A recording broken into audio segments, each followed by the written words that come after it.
देखिए यहाँ पे अभी क्या प्रॉब्लम है कि स्टूडेंट्स को नॉर्मली क्या होता है कि जो सीबीएसई बोर्ड का पेपर है, जो एग्जामिनेशन है, जितने भी फिजिक्स के पेपर देखे जाते हैं, खास के जो अभी 12th का बोर्ड होता है, तो बोर्ड के पेपर के बाद ये देखा जाता है कि स्टूडेंट्स के बोर्ड के पेपर देने के बाद जब पूछा जाता है, उनसे पूछा जाता है एग्जाम कैसा हुआ, तो 2-3 क्वेश्चन पूछते।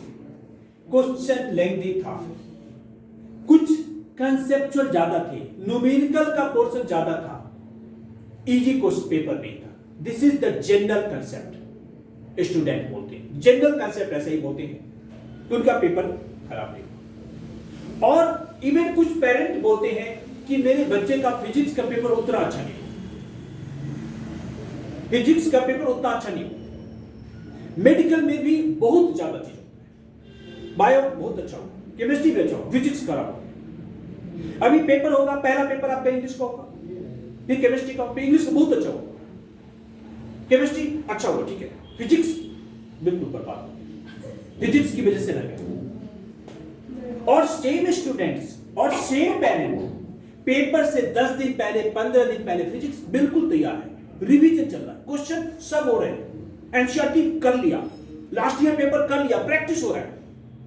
भाई पहले प्रैक्टिस हो गया, एनसीईआरटी कर लिया, लास्ट ईयर के पेपर कर लिया, तो पेपर खराब कैसे हो गया आपका?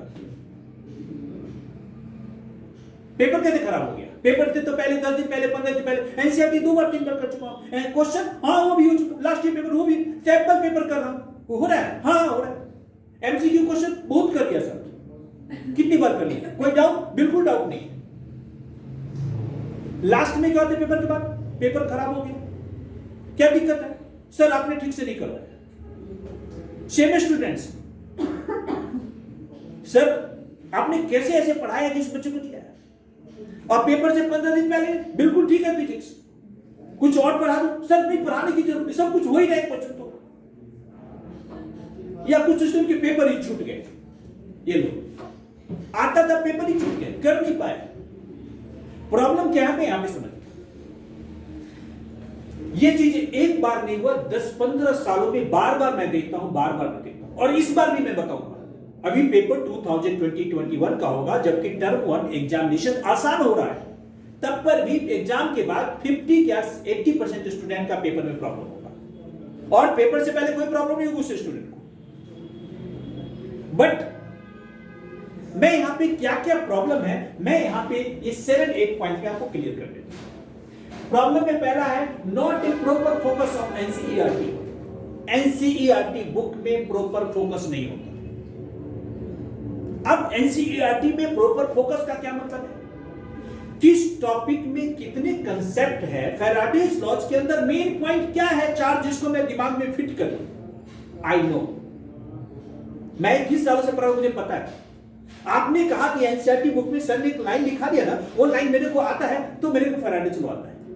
बार बार फैराडेज लॉ कहते हैं change in flux, change in flux, change in flux. आप फ्लक्स को ही मान लेते, क्वेश्चन में देने से पहले मैं उस पॉइंट को, लेंज लॉ कहता है अपोज करो, अपोज करो, किसका? चेंज इन फ्लक्स का अपोज करो, वो सोचना है, उसको दिमाग में फिट करना है। आई नो स्टूडेंट समझते हैं, लाइन समझ गया, मेरे को आता है, मेरा क्लियर। तो प्रॉपर कंसेप्ट एनसीईआरटी के हर एक चैप्टर में, हर एक पॉइंट में, हर एक फार्मूला में, फार्मूले भी है और फार्मूले के बिहाइंड एक कंसेप्ट है जिसको मैं सॉफ्टवेयर ऑफ द फार्मूला कहते हैं। किस स्टेप में क्या करना है।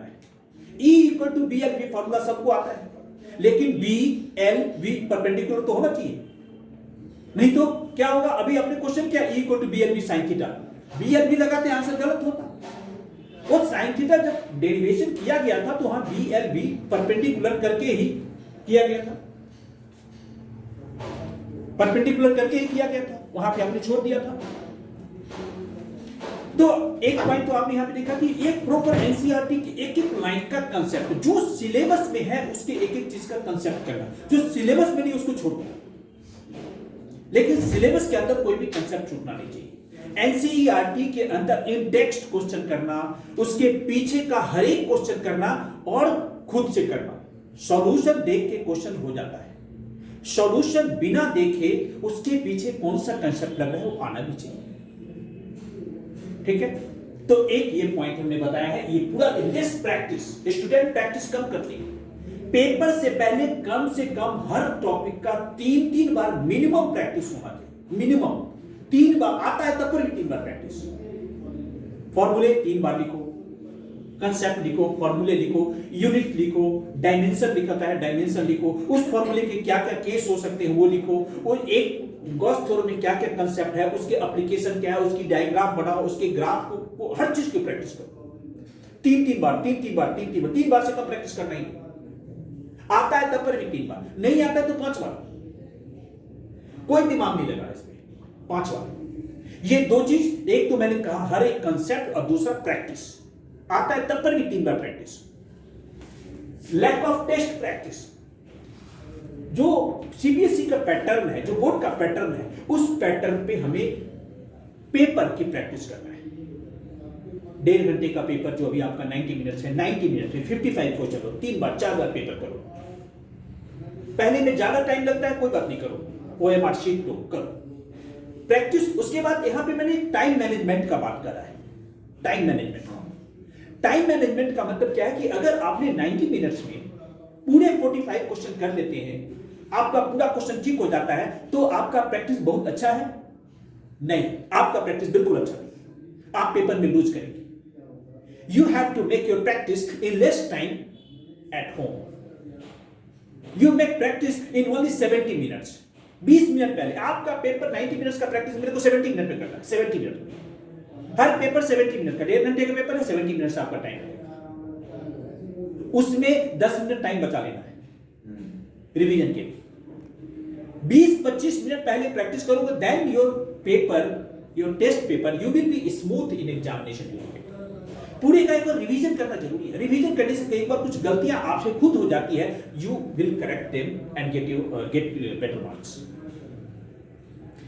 Prepare yourself such a way that no one point should left, no one concept should left। कोई चांस ही नहीं हो कि सीबीएसई वाले कोई भी क्वेश्चन पूछ ले मेरे से, नहीं, कोई चांस नहीं। 99% की तैयारी नहीं कर, 100% आप तैयारी ऐसे करो कि सीबीएसई वाले कुछ भी पूछे, कुछ भी, और सबसे डिफिकल्ट पूछे, मैं उसके लिए तैयार हूं। कोई कॉर्नर का पॉइंट छूट नहीं है। 7 चैप्टर आ रहे हैं, पहले तो 15-16 चैप्टर आते थे, आधे सिलेबस है। Not doing last time practice and learning, एक सबसे बड़ी बात है। स्टूडेंट क्या करते हैं, तैयारी कर लिया, चैप्टर तो हो गया, 2 महीने पहले मेरा सिलेबस खत्म हो चुका है, सर ने प्रैक्टिस भी करा दिया, क्वेश्चन भी करा दिया, टेस्ट करा दिया, अब क्या करने की जरूरत है? पेपर से 1 दिन पहले करूंगा तैयारी, जाकर दे दूंगा, आपका पेपर खराब हो जाएगा। 10 दिन 15 दिन पहले फिर से फ्रेश पढ़ाई करनी, पूरी A to Z पढ़ाई करनी, पूरी प्रैक्टिस करनी, एक एक चीज को लिखना है, दोबारा लास्ट टाइम सोचना मेरे को बिल्कुल फ्रेश 0 से स्टार्ट करना है। 3 बार फिर से प्रैक्टिस करनी, लास्ट टाइम की पूरी प्रैक्टिस प्रॉपर, ताकि मेरे को याद नहीं है, फिर से टेस्ट देना। प्रैक्टिस पेपर से पहले 3 बार 4 बार प्रैक्टिस होना चाहिए। प्रैक्टिस का एक रूल है, पहली बार जब आप प्रैक्टिस करते हैं, मान लो आपको पूरी प्रैक्टिस करने में 20 घंटा लगता है, दोबारा करेंगे 10 घंटा लगेगा, उसके बाद करेंगे 5 घंटा लगेगा, उसके बाद करेंगे 3 घंटा टाइम लगेगा, तो बाद की प्रैक्टिस कम टाइम में ही हो जाती है। आप एक ही दिन में 7 चैप्टर रिवाइज कर लेते हैं, शुरू में 7 दिन लगता होगा, बाद में 1 दिन लगता है। क्यों? क्योंकि जब आप प्रैक्टिस करते हैं, आपने तुरंत प्रैक्टिस किया तो आधी चीज तो याद है, फटाफट दिमाग चलता जाता है, तो कम टाइम में ज्यादा प्रैक्टिस हो जाता है, तो you get more number of time practice in less time and your memory becomes sharper and clear about the concept. It helps in examination. फिर है lack of concept of formula and as concept. मैंने यहां बात करा, concept की तो बात करा, फॉर्मूले के पीछे फॉर्मूला तो आता है, जब क्वेश्चन देखता हूं तो फॉर्मूला आता है। अगर मैं अभी क्वेश्चन करवा रहा था, तो आप लोगों में से किसी को भी कोई एक ऐसा फॉर्मूला नहीं था जो नहीं आता था? कोई ऐसा फॉर्मूला लगाया जो आप लोगों को नहीं आता था? लगाया, सारा वही फॉर्मूला था। प्रॉब्लम कहां था? कंसेप्ट में प्रॉब्लम था, उसको एप्लीकेशन में प्रॉब्लम था। इसीलिए पहले जब एग्जामिनेशन में एक टर्म आता था hots, HOTS, high order thinking question, high order thinking question, hots बोलते थे उसको। हाई ऑर्डर थिंकिंग मतलब ये फॉर्मूले को एक तो सीधे सीधे वैल्यू रख के रखना है, एक उसमें 2-3 कंसेप्ट मिला के रखना है, तो उन चीजों के ऊपर भी फोकस करना, तो हम उसको एप्लीकेशन कर करके प्रैक्टिस करके ठीक करते हैं।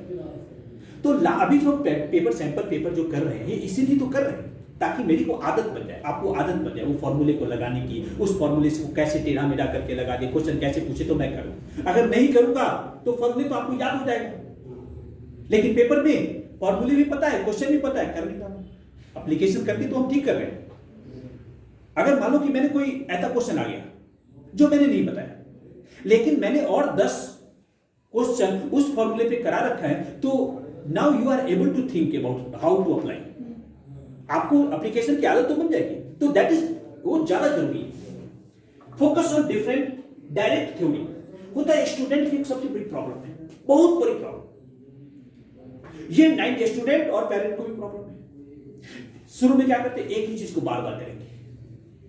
फैराडेज लॉ बार बार लिख रहे हैं, बार बार लिख रहे हैं। लेंज लॉ कर लिए, बीएलबी कर लिया, वो जो एनर्जी वाले क्वेश्चन है कर लिए, एसी जनरेटर कर लिए, और उनको लगता है कि मेरा चैप्टर हो गया। नहीं, आपकी तैयारी से 50%। डायरेक्ट थ्योरी, डायरेक्ट फॉर्मूले, डायरेक्ट लॉज, डायरेक्ट डेरिवेशन करने से, डायरेक्ट डिस्ट्रीब्यूशन से 50% तैयारी है। 50% तो उसके एप्लीकेशन के बेसिस पे है। एसी जनरेटर आता है आपको, आता है AC generator, moving coil calorimeter आता है आपको, conversion of moving coil calorimeter to ammeter voltmeter भी आता है, आप ट्रांसफर भी जानते हैं, लेकिन उसको बार बार कर रहे हैं, पीछे का क्वेश्चन ही नहीं कर रहे उसके बेस होता है, क्वेश्चन ही नहीं कर रहे। फैराडेज लॉ तो कितनी बार पढ़ चुके हैं, लेंज लॉ पढ़ लिए, वो तो बार बार लेंज लॉ लिख रहे हैं, क्वेश्चन तो करो 50% तैयारी है आपका, लेंज लॉ से क्वेश्चन आएगा 50%, लेकिन उसके एप्लीकेशन से 50% आएगा, जो आपसे नहीं होगा अगर आपने प्रैक्टिस नहीं किया है। E इक्वल टू BL भी आपने बार बार रख लिया, आपको आता है, लेकिन उसमें बेस क्वेश्चन में आप गलती कर सकते हैं अगर आपने पहले प्रैक्टिस नहीं किया हुआ है। तो कितनी बार हमने बायोट-सेवर्ट्स लॉ बताया मैग्नेटिक, लेकिन बायोट-सेवर्ट्स से क्वेश्चन तो हमने अलग अलग दिए थे, याद है? कोई सर्कल बना दिया, कोई कंसेंट्रिक सर्कल बना दिया, कोई रेक्टेंगल बना दिया, कोई सारा तो बुक में नहीं है क्या? बुक में नहीं है, लेकिन क्वेश्चन वैसे आएंगे। तो अगर बार बार सिर्फ थ्योरी पे प्रैक्टिस कर रहे हैं, फॉर्मूले इंस्ट्रूमेंट पे कर रहे हैं, आपकी तैयारी से 50% है, and 50% is the part where application, where the actual question comes, where you will apply their concepts, that is more requirement. नहीं तो फिजिक्स की पेपर खराब हो जाएगी। आपको लगता है मेरे को पूरी फिजिक्स आती है, पूरी तो आती है, मैग्नेटिक प्लस आती है आपको, फैराडेज लॉ आती है, लेंज लॉ आती है, बायोट-सेवर्ट्स लॉ आती है, ओरिजिनल एक्सपेरिमेंट आती है, ओम्स लॉ सब आती है आपको। उससे 50% क्वेश्चन आना है, 50% एप्लीकेशन पे आना है, जो एनसीईआरटी बुक में है नहीं। तो वहां पे उस चीजों को फोकस करना जरूरी है। एंड टाइम मैनेजमेंट पेपर के लिए भी चाहिए और रिवीजन के लिए भी चाहिए। पेपर का टाइम मैनेजमेंट के बारे में मैंने क्या बताया, 90 मार्क्स के पेपर को ज्यादा से ज्यादा 70 मार्क्स में प्रैक्टिस करना 70 मार्क्स में। एक दिन नहीं होगा, पहले दिन 90 मिनट से भी ज्यादा लगता है, नो प्रॉब्लम, दूसरे दिन कम होगा, तीसरे दिन कम होगा, 4 बार 5 बार प्रैक्टिस करनी चाहिए। पेपर देते वक्त तो ऐसा लगना चाहिए कि मैं तो just I have done so many time practice, easy से करो, आसानी से करो, ठीक है। तो ये अगर इन सारी चीजों को पूरे ध्यान से नहीं रखेंगे ध्यान, तो पेपर खराब हो जाएगा। पेपर होगा, खराब नहीं होगा, ऐसा नहीं कि नहीं कहूं तो खराब होगा, आपका पेपर उतना अच्छा नहीं होगा जितना लगेगा कि मैं तैयारी कर चुका हूं। अभी एक पीछे मैं क्यों बता रहा हूं ऐसा, प्रैक्टिस पीछे बहुत ज्यादा जरूरी है, एंड डिफिकल्ट प्रैक्टिस जरूरी है। पेपर में प्रैक्टिस करते वक्त जो आपके बाउंड्री के अंदर क्वेश्चन है, जो पेपर देते वक्त, डू नॉट थिंक दैट ये पेपर में नहीं आएगा, इतनी प्रैक्टिस की जरूरत नहीं है, मेरे को आता है।